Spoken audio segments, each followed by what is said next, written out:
Today marks 20 years since Hurricane Katrina devastated New Orleans. Tonight, one woman's story about fleeing New Orleans and making Houston home.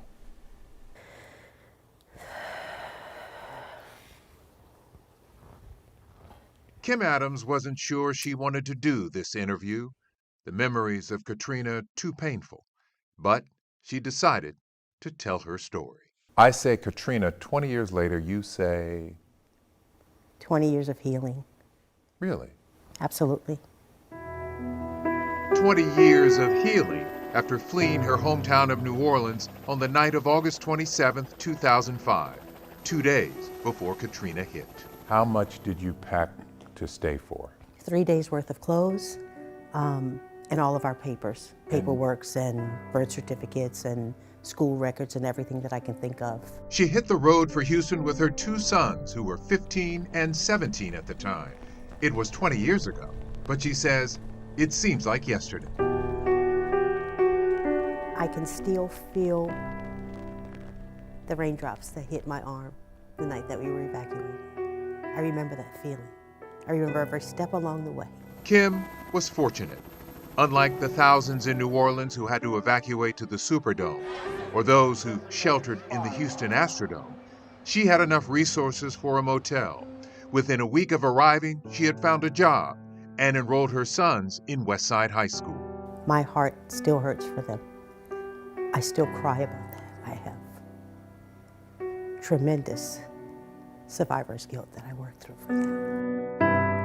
A few weeks after arriving in Houston, she returned to her home in New Orleans to survey the damage. It was a painful discovery.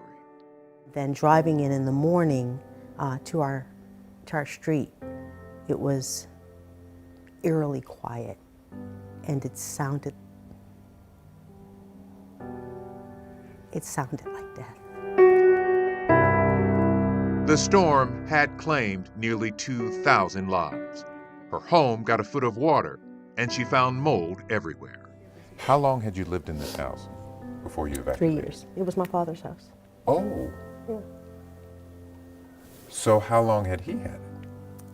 He was the first owner of that house. She planned to stay in Houston at least 2 years until her sons graduated from high school. But over time, she grew to love the city's diversity and business climate, starting her own successful business. She slowly came to realize Houston was now home.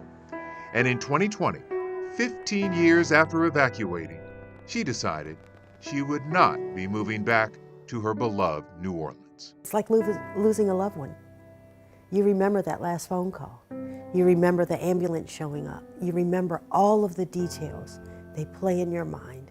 When you see a picture, everything that leads up to that moment plays in your mind. And it does.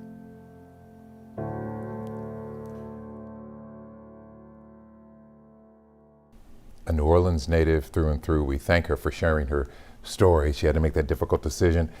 I can make a life here. We know Houston is very accepting, a great business climate, but she misses home, no question about it. You know, that grief that she experienced, that's the same grief that tens We of keep hearing it, don't we? thousands of people have experienced, because it was so much that they had to deal with and very traumatic, and so thankful that our city provided this safe place for them. And this time of year is when we really need to be concerned, Chris.